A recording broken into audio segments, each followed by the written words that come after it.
Hi everyone, my name is Shruti, one of the co-directors of Navarasa, and welcome to the 8th Annual Navarasa Classical Dance Competition, hosted virtually this year due to the unfortunate snowstorm of last week. We would like to thank our teams, judges, board, Origins Championship, and everyone involved that helped us persevere and make a competition still happen. Especially to all of our teams who have been cooperative and supportive throughout this whole ordeal, we appreciate you all more than you know. Before we begin the competition, we have a performance of the United States National Anthem by our very own a cappella team at NC State University, Wolfgang a cappella. Wolfgang a cappella is an all-gender, student-run a cappella group at NC State. Please take a moment and rise if you are able for the national anthem. Oh, say, can you see by the dawn's early light what so proudly we hail at the twilight's last gleaming, whose broad stripes and bright stars through the perilous fight o'er the ramparts we watched were so gallantly streaming, and the rockets' bright glare, the bombs bursting in air, gave proof through the night that our flag was still there. Oh, say, does that star-spangled banner yet wave o'er the land of the free and the home of the brave? Thank you, Wolfgang a cappella, for singing the national anthem for us to start off the show. For more performances by their team, check out their Instagram at NCSU Wolfgang. They have a spring concert coming up that will take place Sunday, April 19th at 7 p.m. in Stewart Theater at NC State. You can find the tickets for the show on their Instagram page as we get closer to the concert date. And with that, we will begin the competition. Our first performance this evening to kick off the show is OSU Inayat. Founded in 2016, OSU Inayat is a premier Indian classical dance team celebrating the beauty of three classical dance forms, Bharatanatyam, Kuchipudi, and Kathak. True to its name, Inayat, meaning grace, creates a welcoming space for dancers to continue their classical journeys while bringing together diverse stylistic backgrounds. In today's performance, they have adapted Man Bhanjan by Rabindranath Tagore, portraying the emotional climax of fractured marriage as Giribala uncovers her husband Gopinath's infidelity, confronting him with an unwavering resolve, refusing to be silenced even as his anger escalated. So let's play their performance and kick off this year's show. Rabindranath Tagore's Man Bhanjan begins with Giribala, a young and beautiful woman, and Gopinath, the son of a wealthy jamindar. They meet in college, fall deeply in love, and soon marry, beginning what seems like a happy life together. But soon Gopinath grows distant, and Giribala finds herself lonely inside a golden cage. When she learns he has been frequenting the theater, she sends her servant Sudha to investigate. Sudha discovers that Gopinath is obsessed with an actress named Lavanga. Giribala sees the betrayal for herself and returns home heartbroken. When Gopinath demands her jewelry for his mistress, the confrontation turns violent. He leaves and Giribala makes a defining choice, to walk away from her marriage. Gopinath later kidnaps Lavanga, forcing her to stay with him. As his life unravels, he hears of a new actress and rushes to the theater. There, he realizes the truth. The woman on stage is Giribala. Enraged, he tries to reach her but is dragged away by the police. Giribala stands triumphant and independent from the man who tried to cage her. OSU Inayat presents Man Bhanjan, the story of Giribala.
Thank you, OSU Anayat. That was amazing.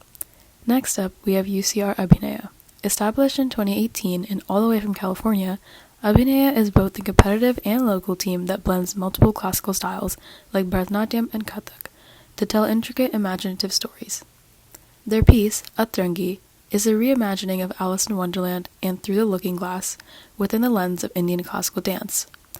Awakening on a chessboard ruled by the Queen of Hearts and the Mad Hatter, Alice is drawn into a chaotic world of gossiping flowers, scared soldiers, and cruel games of power. As Alice challenges tyranny and refuses to harm others, the story builds to a climactic juglabandi where courage and compassion ultimately triumph over fear and oppression. Please welcome UCR Abhinaya. Welcome to Wonderland, a land of the strange, the whimsical, and the unhinged. In this reimagined tale of Alice in Wonderland and Through the Looking Glass, the journey begins not down a rabbit hole, but through a mirror. As Alice sleeps, a portal opens. The Mad Hatter emerges, wakes her, and beckons her. Curious as ever, Alice steps through. The world spins into chaos. Time bends, colors blur, and Alice crashes into the center of a living chessboard, its pieces moving with violent precision. Just in time, the Hatter pulls her away. She collides with a cold, commanding figure, the Red Queen. The Queen gives a chase, but Alice narrowly escapes. To calm her nerves, the Hatter invites Alice to a tea party. With a whistle, his friends appear and a table materializes. The scene is chaotic and unsettling, too strange for Alice's liking. When music fills the air and the dancers lose themselves, Alice slips away, following the sound of a loud clap. She wanders into a flower bed where blossoms gossip, mock, and surround her. Frustrated, Alice pushes back, proving she belongs, until a sharp clap silences them. The flowers wilt and the Red Queen appears. She parades Alice through Wonderland, her Wonderland, ruling through fear and control. At last, she challenges Alice to croquet. The catch? The pieces are living subjects. Alice finally understands. The claps, the chaos, the cruelty, it was all the Queen's dictatorship. Will Alice resist tyranny or accept it? UCR Abhinaya presents Atrangi, an Indian classical adaptation of Alice in Wonderland.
Thank you, Yusia Arbinea. That was beautiful. Third, we have Tufts Pulse. Performing since 2018 and from Massachusetts, this team uses classical Indian dance to tell powerful stories rooted in mythology and human emotion. Their piece today brings to life the early story of Karna from the Mahabharata, beginning on the banks of the sacred river Ganga. We witness Princess Kunti's heartbreaking decision to set her newborn adrift to escape social shame, and the river itself becomes a guiding force, delivering the child to a loving family. As Karna grows, he faces rejection and discrimination due to caste, yet refuses to accept inferiority. Through perseverance and self-discipline, he discovers his gift for archery, foreshadowing the tragic greatness that defines his destiny. Please welcome Tufts Pulse.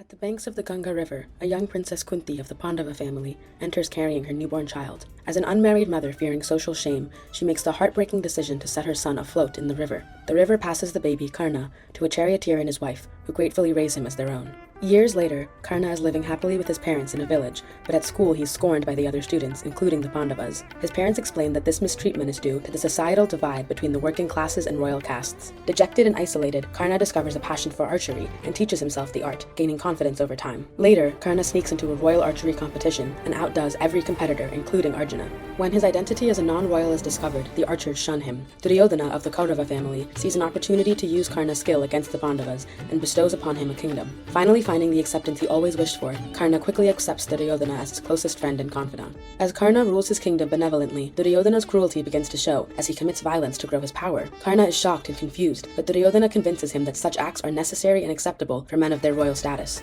The royal guards bring in a prisoner who begs Karna for mercy. Karna instead gives in to Duryodhana's influence and condemns the prisoner to death. Duryodhana tells Karna that they will be going to war against the Pandavas and that his loyalty will be invaluable. Karna decides to follow suit, and they both prepare for the battle. Before the war begins, Karna receives a visit from Kunti, who reveals to him that she is his birth mother and was forced to give him up. She begs him not to fight against his own brothers and to join the Pandavas. However, Karna holds resentment and feels bound by his loyalty to Duryodhana. He refuses to switch allegiance nor spare his rival Arjuna's life. Karna and Arjuna lead their armies against each other in battle, showing no mercy. As soldiers on both sides fall around them, Karna rushes to help a friend with his back turned to Arjuna. Arjuna delivers a fatal, dishonorable blow, and Karna dies on the battlefield at the hands of his own brother. Through the story of Karna's demise, we highlight the myth of pure evil and pure innocence. The tragedy of Karna's death is not only precipitated by his repeated rejection by society, but also the moral compromises that he and those around him make which seal his fate. Fear, loyalty, and the pursuit of victory repeatedly outweigh responsibility and honor. Confronting this moral ambiguity, we ask, are we defined by the world that shapes us, or by the choices we make within it? Tufts Pulse presents Navarasa.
Thank you, Tufts Pulse, and thank you so much to the teams that we have played so far. They have been amazing, and our viewers are absolutely captivated. We will start a 10-minute interval now before the remaining performances. Please use this time to stretch, grab a drink or a snack, and do whatever you need to do. Just make sure to be back to watch the rest of the show in 10 minutes.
And we're back. I hope everyone is situated and excited for these next performances.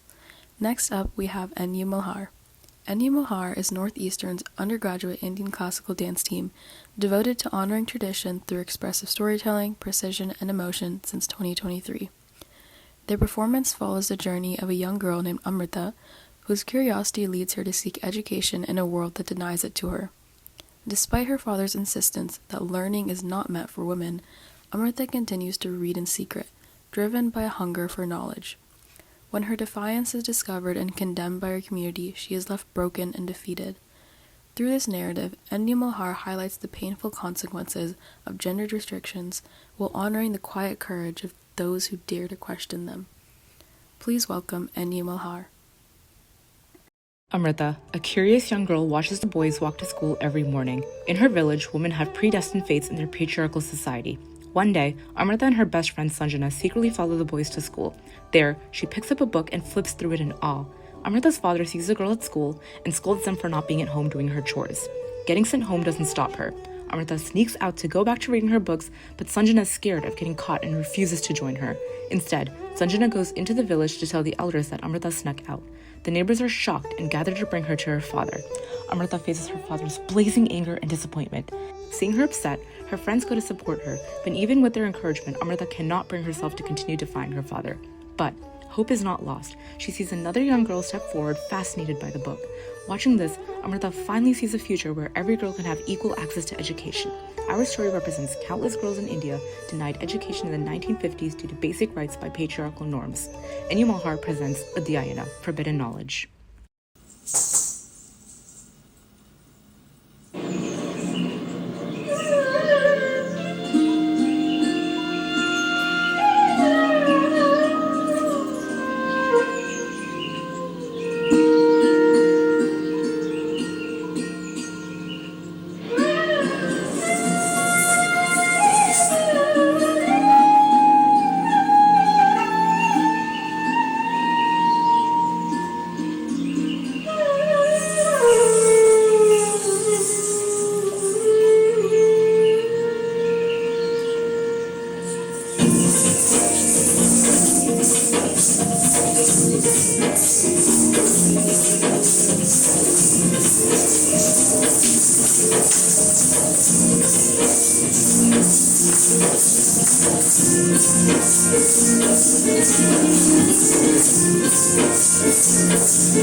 Thank you, Enya Mohar, for that stunning performance.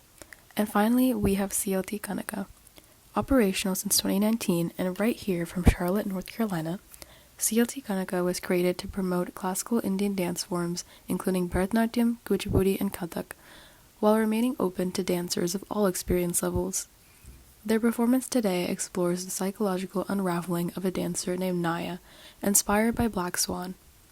As Naya descends from technical perfection into obsession, the line between discipline and self-destruction begins to blur. Battling her own shadow for the lead role in Swan Lake, she spirals into a haunting internal conflict. This piece asks a powerful question. In the relentless pursuit of perfection, how much of oneself must be sacrificed? Please welcome CLT Kanaka. This piece tells the story of Naya, a disciplined and technically precise dancer who is part of a company preparing for a production of Swan Lake. At the beginning of the piece, the full company dances together. Naya stands out for her control, consistency, and perfection, and she's widely viewed as the ideal choice for the lead role. The dynamic changes when Leela joins the company.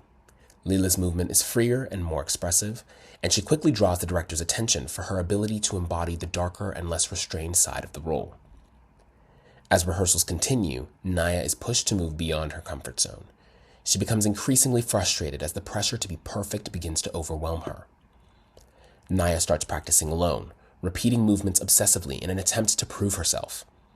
As her fixation deepens, she begins to lose her sense of reality and becomes haunted by a darker version of herself. One night, Naya goes out with Leela and members of the company. As the night progresses, Naya becomes disoriented and eventually realizes that she's alone. Soon after, the director chooses Leela to be the main lead. Naya refuses to accept this decision and insists that she can perform the role. The director asks Naya and Leela to dance for the part. Naya is ultimately given the lead role. Overcome by pressure and instability, Naya confronts Leela in a violent struggle. The final piece shows Naya performing the lead role in Swan Lake with the company. During the last act, it is revealed that in the violence, she accidentally hurt herself and not Leela. As she lies dying, surrounded by the director, Leela, and the company, Naya asks one final question. Was I perfect? Our story is called Adyantara, The Fractured Spirit, based on the movie Black Swan.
Thank you so much for all of our teams that have given us such strong pieces, and thank you to our viewers to showing your support for our teams that have competed. We will now begin judges' deliberation, where judges will privately discuss scoring and decide first and second placings. But we're not quite done with our show yet. We have one amazing exhibition act performing for us, Dal Harmony. Dal Harmony is the premier Bollywood dance school in the RTP area and the 2018-2019 winner of the Carrier Living Magazine Best of the Best Dance Studio, as well as the 2023 Carrie Magazine Best Kids Program. Under the umbrella of Bollywood dance, they teach semi-classical, contemporary, hip-hop, jazz, and of course, pure Bollywood. Dal Harmony also teaches the Indian classical dance form of Kathak for kids aged 7 to teens. Since 2006, Dal Harmony School of Dance has always aimed to nurture well-trained and mature dancers. Teaching the traditions of dance in a conducive, attentive, and creative learning environment will always be their goal. Apart from technique, kids learn performance skills, group dynamics, communication, and leadership, and most importantly, to have fun and enjoy the craft. Today, they will be performing a Kathak performance. Please welcome Dal Harmony.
After praying to Goddess Saraswati, we will now begin the technical part of Kathak. Today we will be performing Tal Gajajamba, a 15-matra tal.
The popcorn is one of the older Indian instruments.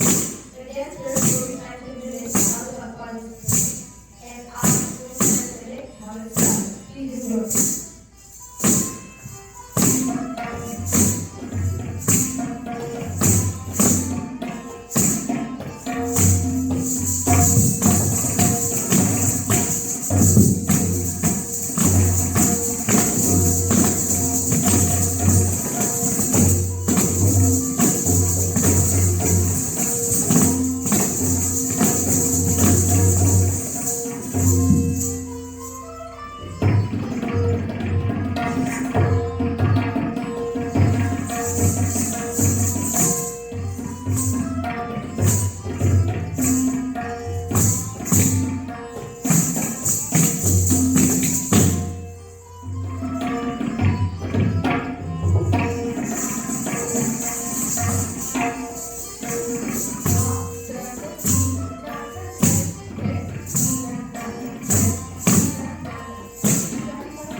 Now we will conclude our performance with a piece of folklore called Mas.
Thank you, Thal Harmony. That was a beautiful performance. Now we have a quick presentation by Jay Vadrala, one of our finance chairs at Navarasa. Jay is involved with a charity named Project Surya, an organization that helps fund necessities for underprivileged adolescents with diabetes. Navarasa is proud to announce that all donations that come to our organization will go directly to Project Surya. Let's welcome Jay. Hello everyone, my name is Jay, and today I'll just be talking about Project Surya, which is the official charity for Navarasa 2026. So you can follow us on Instagram at project_Surya_, or you can find us on our website at projectsurya.info. And I just wanted to come on here and talk with you guys about who we are, what we do, and what our goals are as well.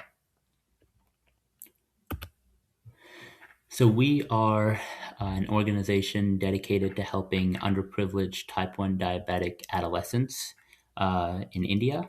And for this, we have a three-pronged plan. Firstly is awareness. We hold a lot of awareness talks, whether in schools or any classical dance competitions like this one. We also are a firm believer of advocacy for type 1 diabetics.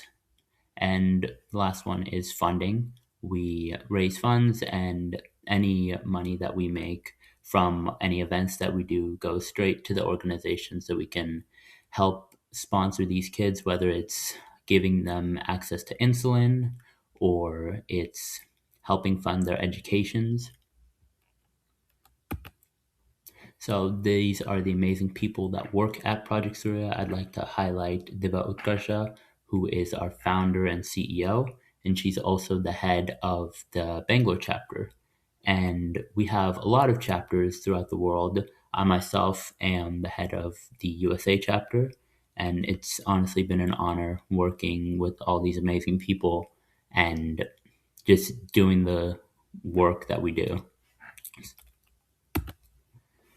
So 8.14 million people live with type 1 diabetes. And of those people, 1 in 2 people who need insulin can't access this.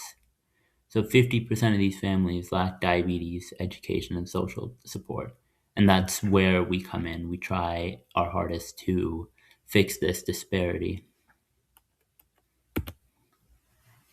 Awareness. We hold a lot of talks, as you can see from all these pictures. We've gone to a lot of schools in India and just held talks about children in India with type 1 diabetes. Not just India, but we go all around as well. We've held talks here in the US. There are some talks in the UAE as well that go down. And yeah, this is just raising awareness for these kids. Funding. So we've raised approximately $20,000 and helped 1,200 type 1 kids aided.